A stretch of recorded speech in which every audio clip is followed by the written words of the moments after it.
வணக்கங்க. இந்த மானாவாரியோடதில் வந்து நம்ம வந்து முதல்லேருந்து விதைப்பு, அப்புறம் மழை பெஞ்சது இதெல்லாம் போட்டுட்ருக்குறோம். வந்து அறுவடைக்கு நம்ம வந்து நம்மளுடைய சோளத்தட்டெல்லாம் தயாராகிருச்சு. இதெல்லாமே நரிப்பயிர் போட்டிருந்தோம். நரிப்பயிர் வந்து இந்தாட்டி கொஞ்சம் விதை சரியில்லை, அதனால் செடி சின்னதாக தான் வந்திருந்தது.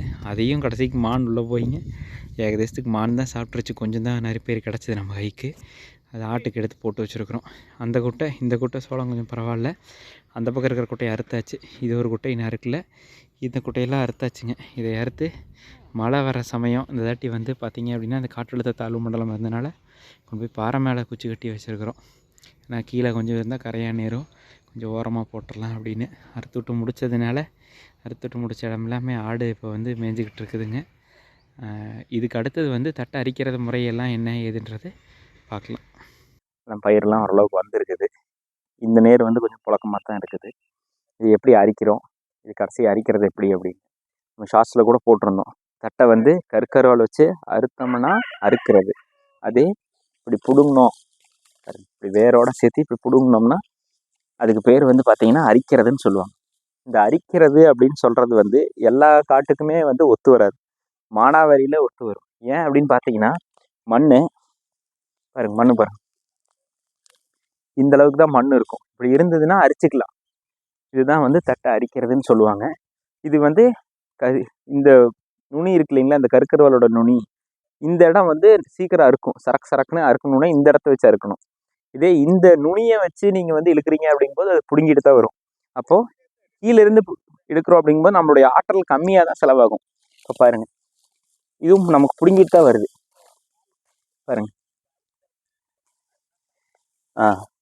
இப்போ நீங்கள் இதை வந்து நமக்கு இது வந்து பிடுங்கிட்டு தான் வரும் பாருங்க. இந்த இடத்த வச்சு இது பண்ணிங்கன்னா அதை நம்ம பிடுங்கிக்கலாம்.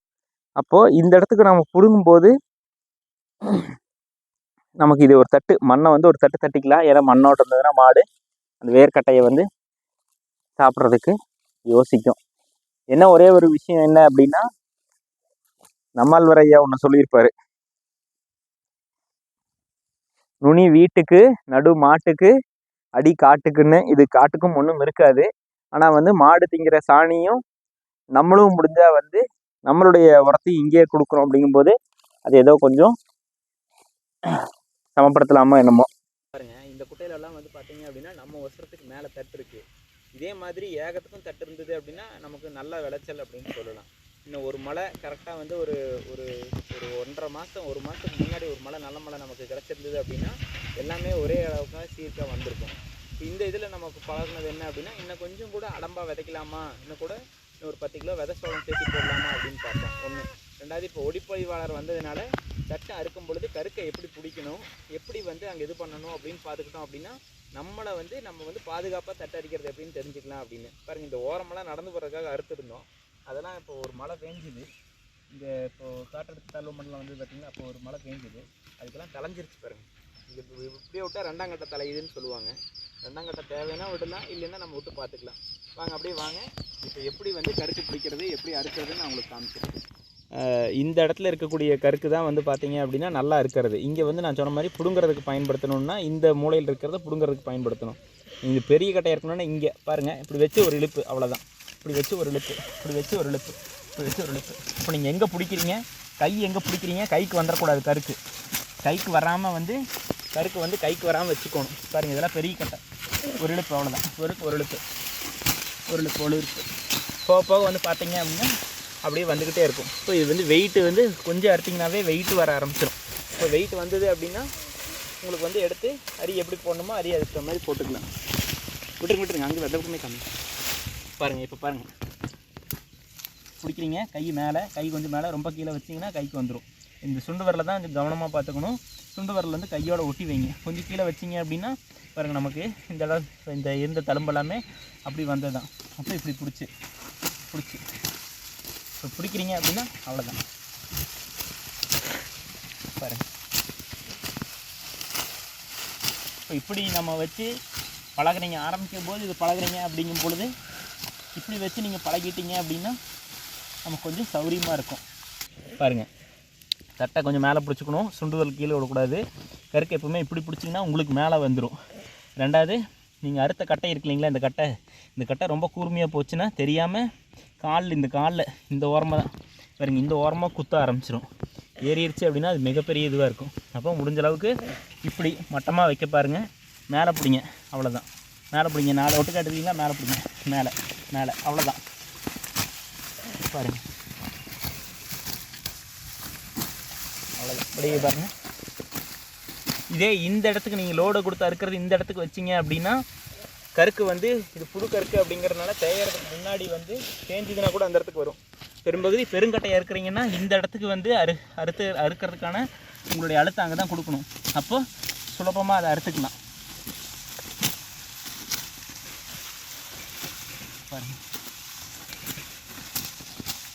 இப்போ ஒரே அறுப்பில் வந்துடும்.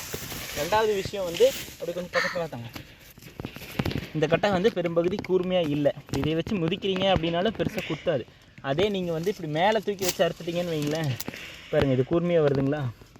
இது வந்து ஏதாவது தெரியாமல் காலெலாம் பட்டுச்சுன்னா குத்தும். அப்போது இதையெல்லாம் பார்த்து அறுக்கணும். பாருங்கள், அவ்வளோதான். எவ்வளோக்கு எவ்வளோ அடியில் பிடிச்சி அறுக்கிறோமோ அவ்வளோக்கு அவ்வளோ நமக்கு வந்து தட்டு கொஞ்சம் மாடு சேர்த்தி சாப்பிடும். அதுக்கு தகுந்த மாதிரி இப்படி தான் வந்து கை பழக்கத்துக்கு அறுக்கணும். சரிங்களா? இந்த அரிக்கிறதுங்கிறது பெரும்பகுதி வந்து காலையில் நேரங்களில் தான் வந்து பெரும்பகுதி, ஏன்னா வெயில் இருக்காது. அப்போ குளிர் உங்களுக்கு அதிகமாக வரும். காலையில் நேரத்தில் குளிர் அதிகமாக வரும். அப்போ குளிர் அதிகமாக வரும்போது பெரும்பகுதி இது மாதிரி உருமாலை ஒன்று கட்டிக்கலாம். காதுகளை வந்து குளிர்கிட்டேருந்து காப்பாற்றிக்கலாம். தலையை வந்து குளிர்கிட்டேருந்து இது பண்ணோம்னா. ரெண்டாவது ரொம்ப பனியாக இருந்ததுன்னா இந்த தட்டெல்லாமே நம்ம நனைஞ்சு கிடக்கும். நனைஞ்சு கிடந்தா பதத்தில் இருக்குதுன்னு சொல்லுவாங்க. ஒரு சிலதெல்லாம் வந்து சீக்கிரம் இதுவாகிக்கும். அதனால் நீங்கள் வந்து ரொம்ப நனைச்சி வச்சுருந்தீங்கன்னா எடை அதிகமாக இருக்கும். எடை அதிகமாக இருக்கும்போது தூக்கி நம்மளால் எதுவும் பெரும்பகுதி பண்ண முடியாது. ஒரு தட்டு இப்படி அது இருந்தால் கையிலையாக இருந்தால் கீழே ஒரு தட்டு தட்டணும். அந்த காலத்தில் கருவியே இல்லாமல் பண்ணும்போது இப்படி தான் பண்ணியிருப்பாங்க. கருவிகள் வந்து பெரும்பகுதி இரும்பெல்லாம் கண்டுபிடிச்செல்லாம் பண்ணும்போது தானேங்க, இரும்பை கண்டுபிடிச்சதுக்கப்புறம் தான் விவசாயமே நம்ம பண்ணியிருக்கிறோம்னு நினைக்கிறோமா. புள்ளிய மரக்கொல்லாம் வச்சு கூட ஏதோ நம்மளுடைய நாகரிகமெல்லாம் மாறி இருக்கும் இல்லைங்களா. அது மாதிரி தட்டு அடிக்கும்போது அந்த காலத்துலலாம் வந்து பார்த்தீங்க அப்படின்னா குடும்பமாக வந்திருப்பாங்க. மாமா மச்சான் அவங்க ஊர்லலாம் தட்டு இல்லை அப்படிங்கும்போது அப்பா வீட்டுக்கு போய் தட்டு அடிக்கிறதுக்கு வரேன் அப்படின்லாம் நிறைய பேர் வருவாங்க. இப்படி வரும் பொழுது இவங்களுக்கு இங்கே வேலையே ஆகும். 2 வளமை வேசின மாதிரி இருக்கு. அவங்களுக்கும் உறவினர்கள் கூட நம்மளுடைய நேரம் எந்த அளவுக்கு இன்னைக்கு நம்ம கொடுக்குறோம் அப்படிங்கிறது இன்னைக்கு ஒரு கருத்தும் கணிப்பும் எடுக்கிறோன்னு வைங்களேன்.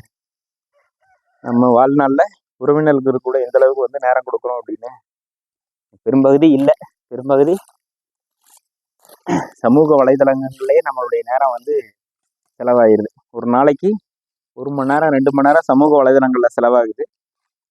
ஆனால் வந்து உறவினர்கள் கூடயும் அந்த உறவுகள் கூடயும் வந்து நேரம் பெரும்பகுதியான நேரம் அங்கே அப்படி கல்யாணத்துக்கு ஏதாவது போகிறோன்னு வைங்களேன். கல்யாணத்துக்கு போனால் கூட அங்கேயும் போனை பார்த்துட்டே உட்காந்துடுறது. நம்மளுடைய அடுத்த தலைமுறையும் அதைத்தான் பண்ணுறாங்க. அங்கே போனால் கூட என் மாமா மச்சான் இவங்க கூடலாம் ஏதோ இது பண்ணிக்கலாம் அப்படின்னு இது பண்ணுறதில்ல. பாருங்க, நம்மளுக்கு வேறு மானெல்லாம் வந்து சின்ன இதாக இருக்கும்போது நிறைய மான்லாம் வந்து சாப்பிட்ருக்கு வேறுங்க. புழக்க வேறு தெரியுதுங்களா, மான் புழக்க சின்ன பயிராக இருக்கும்போது வந்திருக்குது. அப்புறம் பெருசாக இல்லை.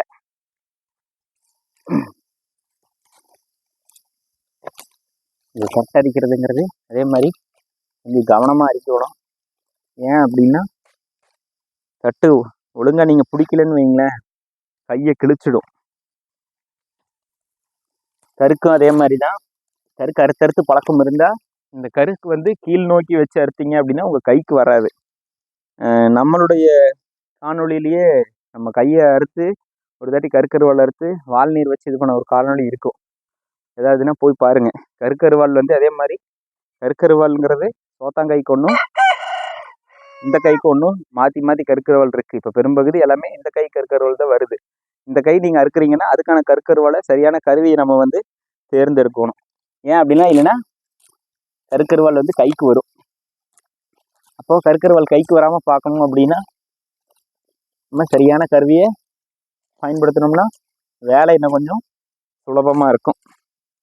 இப்போ கருவி நம்மக்கிட்ட என்னென்ன இப்போ போய் பார்த்தா நானும் பெரும்பகுதி கடையில் கேட்டு பார்த்துட்டேன். இல்லைங்க அப்படி ஒன்று முதல்ல வந்துட்டு இருந்தீங்க, இப்போ வரதே இல்லைங்க அப்படின்ட்டாங்க. அதனால் இது மிஷினில் போட்டு பண்ணுறதுனால இது இந்த சைடு இதுவாகவும் இந்த சைடு பல்பல்லாகவும் வரும்.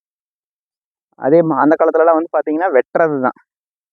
அப்போ வெட்டும் பொழுது நீங்கள் வந்து அது எப்படியா இருந்தாலும் உங்களுக்கு வரும்னு நினைக்கிறேன். இல்லை அதையும் வந்து மூத்தவங்க கிட்ட கேட்டு தெரிஞ்சுக்கணும் என்ன அப்படிங்கிறது.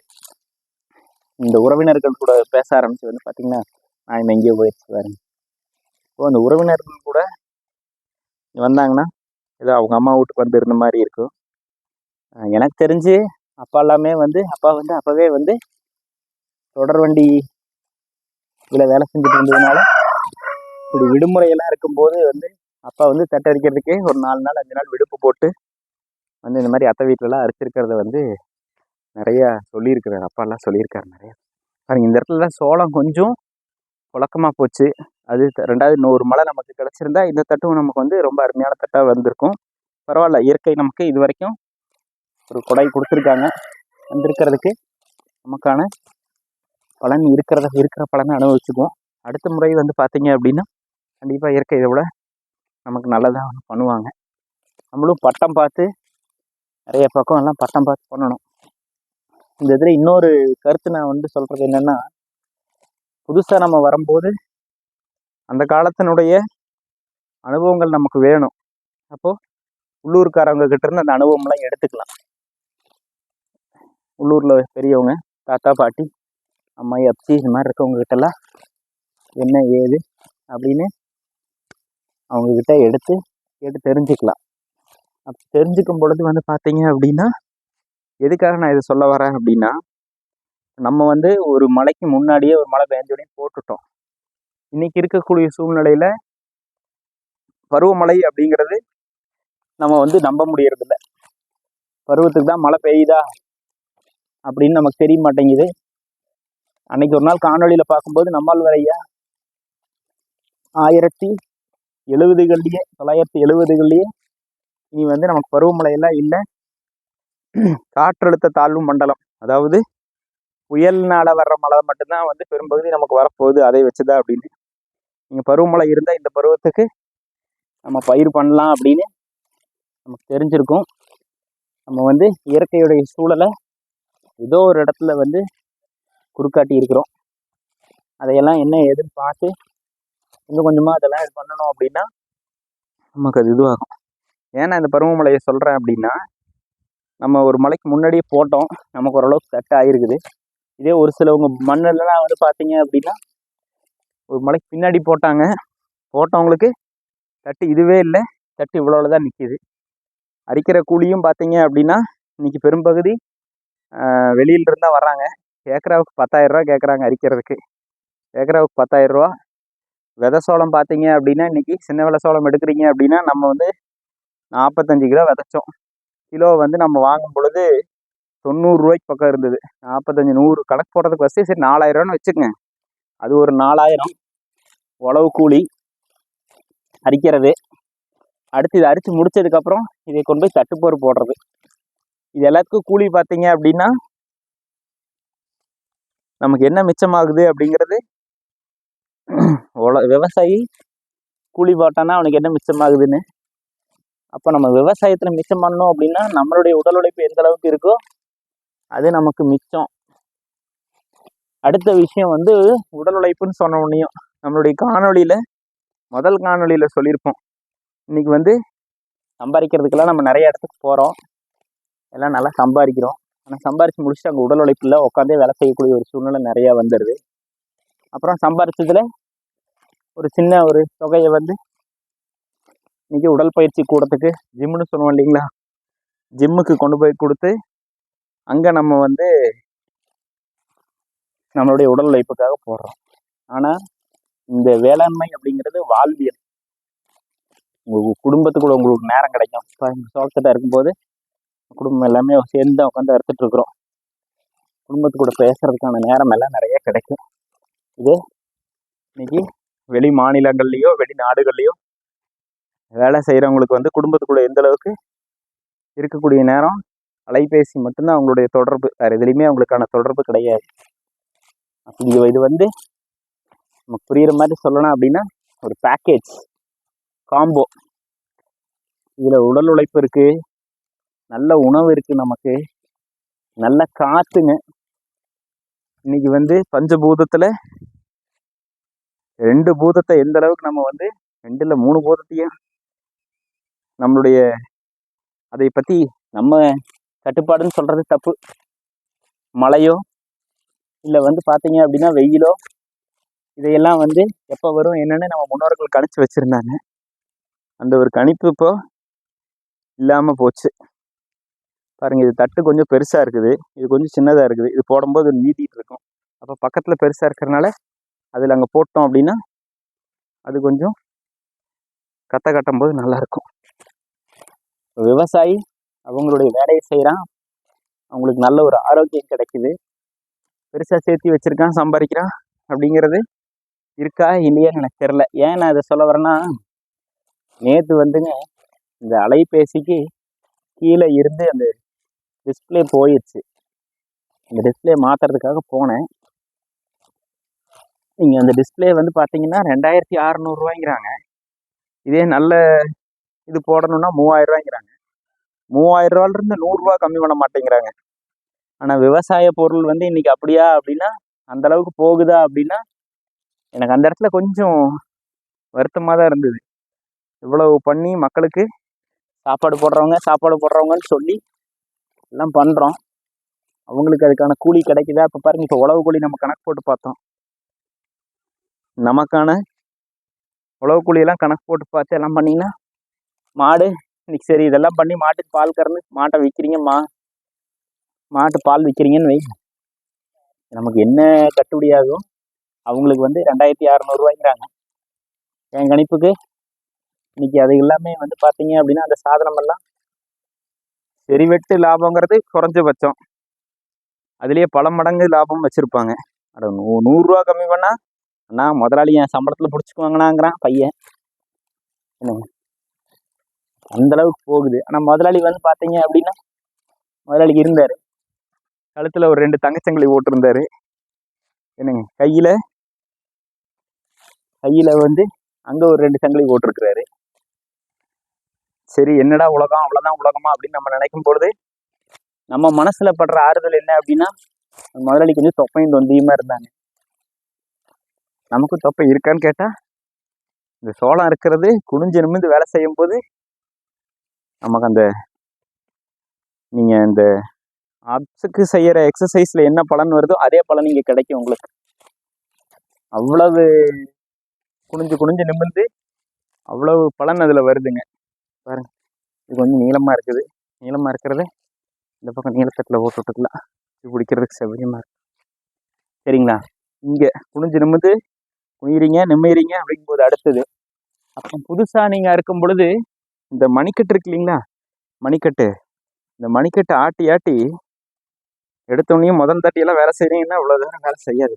மணிக்கட்டெல்லாம் வலிக்கும். ராத்திரி போனால் கொஞ்சம் எண்ணெய்க்குனே எதை போட்டு கொஞ்சம் இது பண்ணிக்கலாம். அடுத்து மணிக்கட்டுக்கு அடுத்து போயிடுச்சுன்னு வைங்களேன் பைஸு. இப்போ நீங்கள் பிரிக்கிறீங்க, இந்த கையில் இப்படி அறுக்கிறீங்க, இந்த வெயிட்டு, இது இப்போ வெயிட்டுக்கு தட்டு பேச எடை இல்லை, எடை இருக்கிற மாதிரி இருக்குதுன்னு வைங்க, நீங்கள் டம்பிள்ஸ் எடுத்து அடிக்கிற மாதிரி அது ஒரு உடல் பயிற்சி உங்களுக்கு இங்கே கிடைக்குது. இதுக்கு நான் பணம் செலவு பண்ணுறேன்னா அப்படின்னா இல்லை, ஒரு வகையில் எனக்கு வருமானம் தான். செலவு பண்ணாதானங்க சம்பாரித்து செலவு பண்ணுறதுக்கு என்னுடைய சம்பாத்தியத்தை இதை வச்சு கம்மி பண்ணிக்கலாம். இருக்கிறத வச்சு எவ்வளோ அளவாக சம்பாரித்து மகிழ்ச்சியாக வாழ்கிறதுக்கு என்னன்றதை அதுக்கு மாதிரி பார்த்துக்கலாம். பாருங்கள், இப்போ இதில் எத்தனை இந்த வாழ்வியலில் நமக்கு வந்து மன நிம்மதி கிடைக்குதுன்னா உண்மையாக கிடைக்குது. ஏன்னா நீங்கள் உங்களுடைய குடும்பத்து கூட நேரம் எடுக்கலாம். நிறைய இடத்துல வந்து என் குழந்தைகளை வளர்கிறத நான் வந்து பெட்டில் தான் பார்த்துருக்கேன் அப்படிங்கிறாங்க. காலையில் நேரத்தில் எழுந்திரிச்சு போயிடுவாங்க அவங்களுடைய வேலை பொழுதுக்காக. நேரத்தில் எழுந்திரிச்சு போயிட்டு அவங்க வந்து எப்போ வளர்கிறாங்க, என்ன பண்ணுறாங்க, சரியான திசையில் போகிறாங்களா? ஏன்னா நம்மளுடைய அடுத்த தலைமுறை அவங்க தான். அவங்கள சரியாக வளர்த்தணும், நம்மளுடைய பார்வையில் வளர்த்தணும். அப்படிங்கும்போது இந்த இடத்துல இப்போ காலையில் கொஞ்ச நேரம் வந்து பையன் வந்து தட்டடிக்கிறதுக்கு வந்தான். பிடுங்கண்ணா ஒரு 4 கத்தைனா 4 கத்தை பிடுங்கண்ணா. போதும் கிளம்புறாங்கப்பான்னா. அவனுக்கு பொறுத்த வரைக்கும் இன்னைக்கு கற்றுக்குறான். அவங்ககிட்ட இருந்து முழுசா நீங்கள் எஃபிஷியன்சி எடுக்கிறீங்களோ இல்லையோ, இப்போ இல்லைனாலும் வரக்கூடிய காலகட்டங்களில் அதை எடுத்து நம்ம வந்து பண்ணிக்கிறதுக்கான வாய்ப்பு நல்லா இருக்கும். அதனால் வந்தான், விளையாண்டான், கொஞ்ச நேரம் விளையாண்டான். சரி வெயில் கொஞ்சம் இருக்குது, வேண்டாமப்பா நீ உள்ளே போய்க்கோ அப்படின்ட்டேன். அப்புறம் வீட்டுக்கு போயாச்சு. மகளும் வந்து இங்கே வந்து நின்று அவளும் நான் இதை பார்க்கணும், நான் கூடயே நிற்கணும்னு அது வந்தா. அவளை கொண்டு போய் வீட்டுக்குள்ளார வச்சு மனைவி உணவு தயாரிச்சுட்டு இருக்கிறாங்க. மனைவிகிட்ட சொல்லி உள்ளே பூட்டிகிட்டு வந்தாச்சு. அப்போ இதில் குடும்பத்து கூட எவ்வளோ நேரம் நமக்கு இதுவாகுதுன்னு பாருங்கள். நம்ம அண்மையில் ஈரோட்டில் எல்எல்ஆர் காலேஜில் கூடல் வந்தது. அந்த கூடலில் வந்து ஒரு வயசான அம்மா, அவங்கக்கிட்ட ஓரளவுக்கு பணமெல்லாம் இருக்குது, ஆனால் வந்து நைட்டு தூக்கம் இல்லை அப்படின்னாங்க.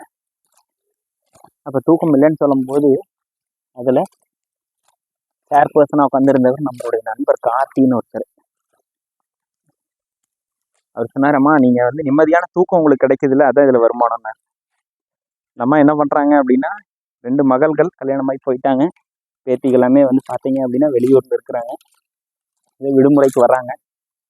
மற்ற நாளுகளில் தூக்கம் இல்லை, அதற்கான ஏதோ மருந்து மாத்திரைகளை இது பண்ணியிருக்காங்க. கடைசிக்கு அதுவும் நாள்பட உங்களுக்கு வந்து பவர் அதிகமாகிட்டே போயிட்டு இருக்குனால ஏதோ ஒரு தொழில் பண்ணலாம் அப்படின்னு அந்த அம்மா வந்து இயற்கையாக விளையிறவங்ககிட்ட வந்து எல்லாம் வாங்கி மசாலா தூள், எண்ணெய், இல்லைன்னா ரைக்கலாமே எண்ணெய் ஒன்று காய்ச்சறதாகவும் அந்த எண்ணெயெல்லாம் நல்லா இருக்குது அப்படின்னு சொல்லி நிறைய பேர் மறுபடியும் வந்து இது பண்ணுறாங்க அப்படின்னு.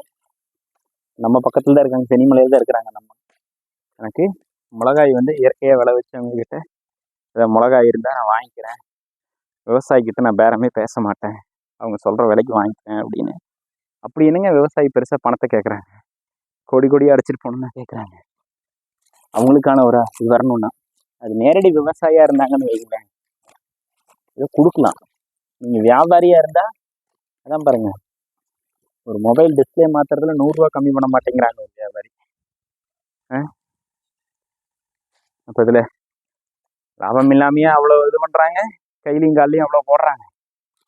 என்ன ஆனால் விவசாயினுடைய நிலை இதுதான் அப்படின்னு இதில் இருக்கக்கூடிய நல்லதுலாம் தெரியணும்னா குடும்பமாக உள்ளே இறங்கி இது பண்ணணும். குடும்பமாக உள்ளே இறங்கினா குடும்பத்தில் இருக்கிறவங்களே புரிஞ்சுக்கணும் இல்லைங்க. என்ன விவசாயம் பார்க்க வரையா, ஊரே எல்லாம் வேண்டான்னு விட்டு போட்டு போகுது, நல்ல வேலையில் இருக்கிற நீ பார்த்து போனீங்கன்னா இன்றைக்கி உனக்கு நல்ல வேலை, லோன் பண்ணலாம், ஏன் நீ இப்படி வர்ற அப்படின்னு நம்மளை ஒரு அடைமொழியை போட்டுக்குவாங்க. ஏதோ ஆயிரச்சேட்டிருக்குது அப்படின்னு ஒரு அடைமொழி போட்டுக்குவாங்க. நம்முடைய சம்பாத்தியம் அப்படின்றது பார்த்தீங்க அப்படின்னா பணம் மட்டும்தான் நமக்கு சம்பாத்தியமா, வேற எதுக்குமே நமக்கு சம்பாத்தியம் கிடையாதுங்க. நம்ம சம்பாரித்து வச்சிருக்கிறது நல்ல பேர் சம்பாரித்து வச்சிருக்காரு அப்படின்றாங்க. அப்போ இனியெல்லாம் நல்ல பேர்லாம் வேண்டாம், பணம் இருந்தால் போதும். நல்ல பேர், நல்ல அடுத்த தலைமுறையை சம்பாத்தியம் தான் எனக்கு, அதுதான் சொத்து அப்படின்னு நிறைய பேர் இருக்காங்க. அப்போ அது வேண்டாம், பணம் மட்டும் இருந்தால் போதும். என்ன சம்பாரிச்சா, யாரை பார்த்தாலும் என்ன சம்பாரிச்சேன்னு கேட்குறோம். இல்லை நம்மள மாதிரி பாருங்க, இப்போது பேச பேச என்ன ஆச்சுன்னா, இந்த ஒரு தட்டு இருக்கு இல்லைங்களா, இந்த தட்டு இது வந்து உடையும். இது உடஞ்சதுன்னா சின்னதாக வருது பாருங்க, இது மாதிரி. இது கவனமாக இருக்கும். இது வர இது கொஞ்சம் சின்ன சின்னமாக இது மாதிரி காயம் வரும். தட்டை இருக்கும்போது கொஞ்சம் அது கவனமாக பார்த்து பண்ணணும். லேசாக அது பார்த்துக்கலாம். ஒரு துளி மண் வச்சா போதுங்கிறாங்க. சின்னதாக தான் காயம் இருக்குது, பெருசாலாம் இல்லை. எவ்வளவு சம்பாத்தியம் இருக்குதுங்க. ஆனால் நம்ம பண பொருளாதாரத்துக்கிட்ட போய் பணம் பணம் பணம் பணம் மட்டுமே தான் அப்படிங்கிற மாதிரிலாம் நம்ம இன்னைக்கு நினைக்கிறோம், எடுத்துகிட்டு போகிறோம். அப்போ இதெல்லாம் வருமானம் இல்லைங்களா? என்னங்க, இதெல்லாம் சம்பாத்தியம் இல்லையா பாருங்க. தட்டு கிழிச்சது இன்னும் ரத்தம் வருது பாருங்க. இன்னும் மண்ணு கொஞ்சம் எடுத்து வச்சு சாப்பிடலாம். ஏன்னா உரம் போடு மாதிரி இருந்தால் எடுத்து வைக்கலாம். இது நான் எல்லாரும் பண்ணுங்கன்னு சொல்லலை. எனக்கு இப்போ இருக்கிற சமயத்துக்கு இது ஒன்று இருக்குது. ஏன்னா இதை பார்த்துட்டு அப்புறம் அப்படி இப்படின்னு அது ஒரு நிறைய பேர் சுற்றுறாங்களாம்மா. எதுக்குங்க, நான் இதை பண்ணுறேன், அதை யாருக்கிட்டையும் கேட்கவும் வேண்டாம், சொல்லவும் தேவையில்லை. எனக்கு இதுலேயே வந்து இதுக்கான விஷயம் நடக்குது. தட்டரிக்கும் போது தட்டரிக்கிறதுல ஆரம்பித்து எங்கெங்கேயோ போய் எங்கெங்கேயோ வரோம். தானுங்க விவசாயம், இதுதான் வாழ்வியல். அந்த ஒரு மகிழ்ச்சி வேற எங்கே கிடைக்கும்? நீங்கள் சம்பாரிச்சு, ஏன் இந்த மகிழ்ச்சின்னு சொன்னோன்னே ஒன்று ஞாபகம் வருது. நிறைய பேர் சம்பாரிச்சு முடிச்சுட்டு உங்களுக்கு தூக்கம் வரல, அப்போ அதை நோக்கி எங்கே ஓடுறாங்க? அந்தந்த சமயத்தில் இந்த நடுத்தர மக்கள் இருக்காங்க பார்த்தீங்களா, பெரும்பகுதி நடுத்தர மக்கள் தான். நீங்கள் 80-20 ரூல்னு ஒன்று சொல்லுவாங்க. இந்த 80-20 ரூலில் பெரும்பகுதி நடுத்தர மக்கள் தான் 80ல் இருப்பாங்க. பணக்காரங்க எல்லாமே வந்து பார்த்தீங்கன்னா 20ல் இருக்கிறாங்க. அவங்க எப்பவுமே பணக்காரங்க அந்த 20ல் இருக்கிறாங்களான்னா இல்லை, ஆனால் இந்த 80ல் இருக்கிறவங்க எப்பவுமே இருக்கிறாங்க. அந்த காலத்தில் வாழ்க்கை இவ்வளோதான், நம்ம தேவையில்லாமல் நிறைய ஓட வேண்டாம், இருக்கிறத மகிழ்ச்சியை எடுத்துகிட்டு போவோம், வருதா வரதுக்கு தகுந்த மாதிரி இது பண்ணிக்கலாம் அப்படிங்கிற ஒரு விஷயம் தானே பெரும்பகுதி இருந்தது. இருக்கிறத வச்சு மகிழ்ச்சியாக வாழ்கிறதுக்கு நமக்கு இப்போ தெரிய மாட்டேங்குது. ஒரு சிலதெல்லாம் அத்தியாவசியம் ஆயிடுச்சுன்னு, அதுக்காக நான் வந்து சம்பாதிக்கவே கூடாதுன்னு சொல்ல. இப்போ பாருங்க, நம்மக்கிட்ட புதுசாக வந்த கோம்பக்குட்டி பைரவி, எல்லாத்துக்கும் வணக்கம் சொல்லுடி பைரவி. ஏன்னா ஒரு ஆடங்கன் தானே அவர் பொருளுக்கு அந்த மொபைல் கடைக்காரரு அவர் பொருளுக்கு அவர் விலை வைக்கிறாரு. ஒரு விவசாயினால அவர் பொருளுக்கு அவர் விலை வைக்கல. இதே கொரோனா வந்தது இல்லைங்களா, கொரோனா வந்தப்போ அந்த கடையெல்லாம் திறந்துருந்ததுன்னு கேட்டால் இல்லை, உணவுப் பொருளுக்கான கடை மட்டும் தான் திறந்துருந்தது. அப்போ எது அத்தியாவசியம்? ஆனால் இங்கே இதுக்கு வேலை செய்கிறவங்களுக்கு என்னங்க சொற்பமான வேலை தானேங்க. அந்த சொற்பமான வேலை கொடுக்கறதுக்கே இன்னைக்கு நம்ம யோசிக்கிறோம். ஒருவேளை இந்த காணொலி பார்க்குறவங்கலாம் நேரடியாக விவசாயிக்கிட்ட இருந்து எதாவது வாங்கினீங்கன்னா கொஞ்சம் சேர்த்தி கொடுங்க, ஒன்றும் தப்பு இல்லை. அவங்களும் மனசார நீ நல்லா இருக்கணும் ஜாமீன்வாங்க. இந்த ஒரு வாழ்த்து ஒன்று இருக்கு பாருங்க, நல்லா இருக்கணும் ஜாமீன். இதுதான் நம்ம அடுத்த தலைமுறைக்கு கொடுக்கக்கூடிய சொத்தை அந்த காலத்தில் நினைச்சாங்க. அதுவும் நிறைய அந்த ஒரு இதை எடுத்துட்டோம்னா அதில் நிறைய இருக்குதுங்க, உட்பட்டது இருக்குது. நம்மளை சுற்றி இருக்கக்கூடிய ஆறா நேர்மறை எண்ணத்துக்கு போதா, என்னென்ன இதுக்கு வச்சிருக்கிறோம், இந்த ஆறாவை நம்ம என்னதுக்கு இது பண்ணிட்டு போகிறோம்? அவன் குடும்பமா வேணும், அவனுக்கு அப்படித்தான் வேணும், அவன் அப்படி பண்ணா இப்படி பண்ணு எத்தனை பேர் சொல்கிறாங்க. அப்படிங்கிற ஒரு எண்ணம் இல்லாத அளவுக்கு நம்மளுடைய அடுத்த தலைமுறைக்கு நம்ம ஒரு நல்ல பெயரை எடுத்து கொடுத்துட்டு போகணும். நம்ம தலைமுறையும் நம்ம பெயரை காப்பாற்றுற அளவுக்கு நடந்துக்கிறது நம்ம கையில் தான் இருக்குது. இதுவும் நன்றும் பிறர் தர வாரா. அதனால தட்டை அரிக்கிறதுக்குள்ள வந்தோம், திருப்பி அங்கேயே மாறி மாறி போகிறோம் பாருங்க. நமக்கே இன்னும் வேகமெல்லாம் இல்லை, ஒரு மிதமான வேகத்திலேயே செஞ்சுட்டு வேணுங்கிற மயில் வேற இங்கேயே வந்து நிற்கிறார்.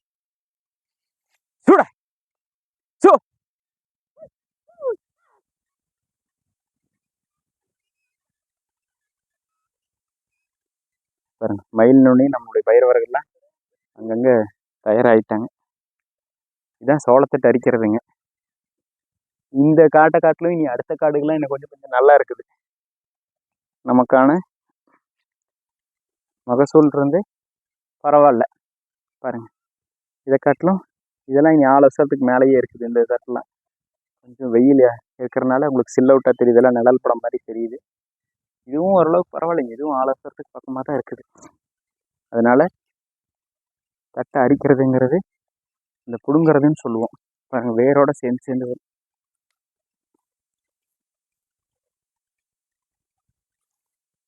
இங்கே இது கருவி தேவையில்லை, கையே கருவி. ஆனால் கையை மட்டும் கொஞ்சம் கவனமாக பார்த்துக்கணும். அதை பாருங்க, அதெல்லாம் செய்ய தான் பாருங்கள். நமக்கும் பாருங்கள், மண் போட்டோம், சத்தம் வரல பாருங்கள், தெரியுதுங்களா?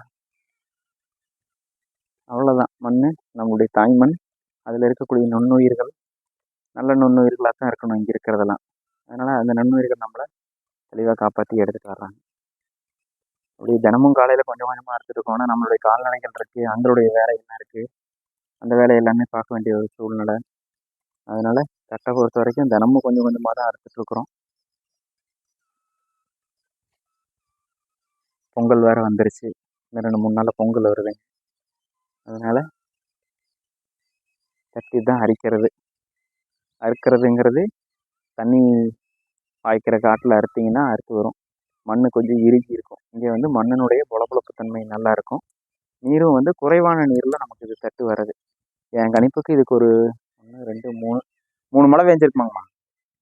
3 மழை, இன்னும் 1 மழை. 3 மழையிலையும் வந்து உழவு மழைன்றது மாதிரி தான் பிசு பிசு பிசு பிசுன்னு இருக்கிற மழை தான் ஒரு மழை. உழவு மழையும் கணக்கு போட்டால் 2 மழை தான். இன்னொரு உழவு மழை பெஞ்சிருந்தா தட்டு இன்னும் நல்லா இருக்கும். அதே கருது ஓரளவுக்கு வந்திருக்கும் பாருங்கள். கருது இருக்கு இல்லைங்களா, கருது இதே வந்து எல்லாமே வந்து பதறா போச்சு. இங்கேயும் மணி வரல. நான் அடுத்த தாட்டி விதைக்கிறது கொஞ்சம் ஆயிக்கும்னு நினச்சேன். அப்போது மழை அந்த சமயத்துக்கு மழை இல்லை. அதே வந்து பாருங்கள், அடுத்து புடங்கு பயிர் பாருங்கள், அடுத்து அல்ல பயிர் கலைஞ்சிருச்சு. இப்போ இதுலேருந்து கருது வரும். பெரும்பகுதி வந்து இப்படி வந்தது அப்படின்னா மேலே அதுக்கு இருக்கக்கூடிய சக்தி எல்லாத்தையும் வந்து அது இந்த பயிருக்கு வந்துடும். அப்போது முடிஞ்ச அளவுக்கு அது தலையை விடாமல் இருக்கணும் அப்படின்னு சொல்லுவாங்க. சரி, நிறைய இது பூட்டையே வாங்கலை, பூட்டை வாங்காமையே தலையுது. இப்போ பாருங்கள், இது இருக்குது பாருங்கள், இது பாருங்கள், மேல் பூட்டையே இப்போ தான் வருது இந்த இதுக்கு. ஆனால் அல்ல பூட்டை வந்து தலைஞ்சிருச்சு. அப்போ அந்த சமயத்துக்கு நமக்கு மழை இல்லை, இருந்தாலும் பரவாயில்ல. எங்கள் தாத்தா தான் தட்டடிக்கிறாங்க, அதனால அவங்க தான் விவசாயத்தில் எல்லாம் சொல்லி தந்திருக்காங்க. எங்கள் ஆத்தாவும் தட்டடிக்கிறாங்க பாருங்க. அடுத்த தலைமுறையும் நடுவில் வந்தார். என்னாச்சு ஏதாச்சும் பார்க்க வந்தார். பார்க்க வந்தோடனே அவரும் வந்து தட்டை எடுக்கிறார்.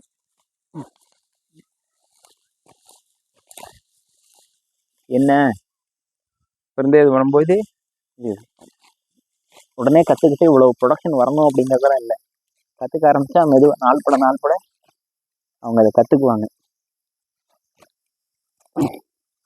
இப்போ இருக்கிற விஷயத்தில் சொல்லித்தரணும் அப்படின்னா அவங்க வந்து தொழில் கற்றுக்குறாங்க அப்படின்னு சொல்லலாம்.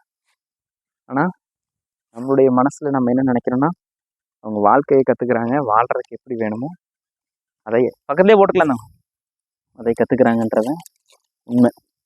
இதையத்தான் என் பாட்டன், என் பூட்டன், இவங்க எல்லாமே வந்து பார்த்தீங்க அப்படின்னா அந்த வாழ்க்கை முறையை நம்ம சொல்லி கொடுத்துட்டு போயிருக்காங்க. அளவாக சம்பாரிச்சிக்கலாம், அளவாக சம்பாரிச்சாலே இருக்கிற ஒரு நிமிஷத்தை கூட மகிழ்ச்சியாக வாழ்ந்துட்டு போகணும். ஒரு இலக்கை வச்சுட்டு அந்த இலக்கு வந்தால் தான் மகிழ்ச்சின்னு ஓடி நம்மளுடைய நேரம் அப்படியே பக்கத்துலேயே போடுங்க, பக்கத்துலேயே போடுங்க. நமக்கு நேரம்தான் இறையமாகும். இருக்கக்கூடிய நேரம் நம்ம அப்படியே நேரத்தை பற்றி கணக்கு போட்டோம் இல்லைங்களா, உறவினர்கள் கூடலாம் எவ்வளோ நேரம் நம்ம இது பண்ணுறோம் அப்படின்னு. அது மாதிரி இருக்கக்கூடிய நேரத்தை ஒவ்வொரு நொடியும் நம்ம மகிழ்ச்சியாக என்ன பண்ணணும்னு வாழ்கிறது தான் நம்மளுடைய வாழ்க்கை. சூழ்நிலை எப்பவுமே எல்லாமே ஒரே மாதிரி போயிடாது. விவசாயத்தில் மழை வரணும், இன்னும் கூட மழை வந்துருந்தால் நமக்கும் தான் தட்டு கொஞ்சம் நல்லா வந்திருக்கும். அப்போ அதை நம்ம எதிர்பார்க்க முடியாது இல்லைங்களா. இருக்கிறத வச்சு நம்ம மகிழ்ச்சி எடுத்துகிட்டு போய்க்கலாம். இது இல்லையா அடுத்தது, வந்த புதுசில் நமக்கு இவ்வளோ தட்டே கிடைக்கல. தட்டு வந்து வந்த புதுசில் இன்னும் கம்மியாக தான் நமக்கு கிடச்சிருந்தது. நேற்று வருஷத்துக்கு இந்த வருஷம் நமக்கு தட்டு மகிழ்ச்சி. 4 வருஷம் இதில் இன்னும் நம்ம என்ன பண்படுத்த முடியும், நமக்கு இன்னும் எப்படி இதில் விளைச்சல் அதிகம் பண்ண முடியும், குறைவான மழை வந்ததுன்னா கூட நிறைவாக எப்படி விவசாயம் பண்ணுறது அப்படிங்கிற ஒரு யுக்தியை அடுத்து போன நமக்கு இதுக்கு முன்னாடி இருக்கக்கூடிய தலைமுறையெல்லாம் இருந்து கற்றுக்கிட்டாங்க. ஆனால் இப்போ வந்து பார்த்தீங்கன்னா அவங்க வளர்ந்ததே இப்படி ஒரு சூழ்நிலையில் வளர்ந்தாங்க. நம்ம இப்போ இருக்கக்கூடிய சூழ்நிலை அப்படி வளர்றதே இல்லையே. போயிடுறோம், என்னைக்காவது ஒரு நாள் தான் நம்ம அது பண்ணணும் அப்படின்னு. பார்த்தீங்கன்னா நேற்று வாரத்தில் பெரியப்பா தட்டு அடிக்கும்போது அவருக்கு தட்டு கொஞ்சம் பெரிய தட்டு, பதனமாக பார்த்தாரு, க்ளீன் வைங்களேன், கை இந்த நேரம் அறுத்துருச்சு, ரத்தம் கொட கொடன்னு வருது. அது ஒன்றும் பண்ணாது அப்படின்னு சொல்லி போட்டு அவர் தட்டை அரிச்சுக்கிட்டே போகிறாரு. ஆனால் நம்ம அதை இதையும் பண்ணணும் அப்படின்னு நினைப்போம். இதே பாருங்க, உரம் போடுவோம். இங்கே ஒரு உரம் போடு இருக்குது கீழே. தட்டை அறுத்துருந்தோம்னா அந்த உரம் போடு எடுத்து வைக்கலாம். எதுவுமே இல்லையா, நம்ம காட்டு மண்ணை நம்மளை காப்பாற்றும், அதில் இருக்கக்கூடிய நுண்ணுயிர்கள் நம்மளை காப்பாற்றுவாங்க அப்படின்னு எடுத்து வச்சதான். நீங்களே பார்த்தீங்க, அளவுக்கெல்லாம் காஞ்சிடுச்சு. அவ்வளோதானே. இருக்கக்கூடிய ஒவ்வொரு நிமிஷமும் மகிழ்ச்சியாக வாழணும். அதுதான் எங்கே போய் எங்கே வந்தாலும் அந்த நாள் எண்ட் ஆஃப் த டே நம்ம இதை வந்து அடுத்த தலைமுறைக்கு சொல்லி கொடுத்து வாழ்ந்துட்டு போகணும். அதுதான் மிக ரொம்ப முக்கியமான ஒரு பங்குன்னு வைங்களேன். இதுக்கு நீங்களாம் பதில் சொல்லணுங்கிறது உங்கள் மனசுக்குள்ள யோசிச்சுக்கோங்க. இது இருந்தால் தான் மகிழ்ச்சி அப்படின்னா வாழ்க்கையில் எப்பவுமே ஒரே மாதிரி இருந்துடாது, மோனோட்டனஸாக இருக்காது. ஏதோ ஒன்று மாறி மாறி தான் வரத்தான் செய்யும். எந்த சூழ்நிலையாக இருந்தாலும் அந்த அந்த காலகட்டம் எல்லாமே வந்து 10 வருஷத்துக்கு முன்னாடி ஒரு இடைஞ்சல் வந்ததே, இந்த இடைஞ்சல் இப்போ ஞாபகம் இருக்குன்னு கேட்டிங்கன்னா யாருக்குமே ஞாபகம் இருக்காது. தங்கம் நேராக போடும், அரி போடும்போது நேராக அரி போடும். ஆனால் 10 வருஷத்துக்கு முன்னாடி இருந்து மகிழ்ச்சியாக வாழ்ந்தா மகிழ்ச்சி ஞாபகம் இருக்கான்னு கேட்டிங்கனாலும் மகிழ்ச்சி ஞாபகம் இருக்காது. ஆனால் அந்த இடம் அந்த அந்த நேரம் உங்களுக்கு பாரமாக இல்லாமல் போயிடும். ஆனால் அதில் விரோதத்தையோ மனசுலையோ ஏதோ வச்சுருந்தோம்னா அடுத்த முழுசா அதுலேயே தானே நம்ம நாட்டம் இருக்குங்க. பட் இந்த அளவுக்கு வந்திருக்கு அப்படின்னு இயற்கைக்கு நன்றி சொல்லி அடுத்த காணொலியில் பார்க்கலாங்களா? நன்றி.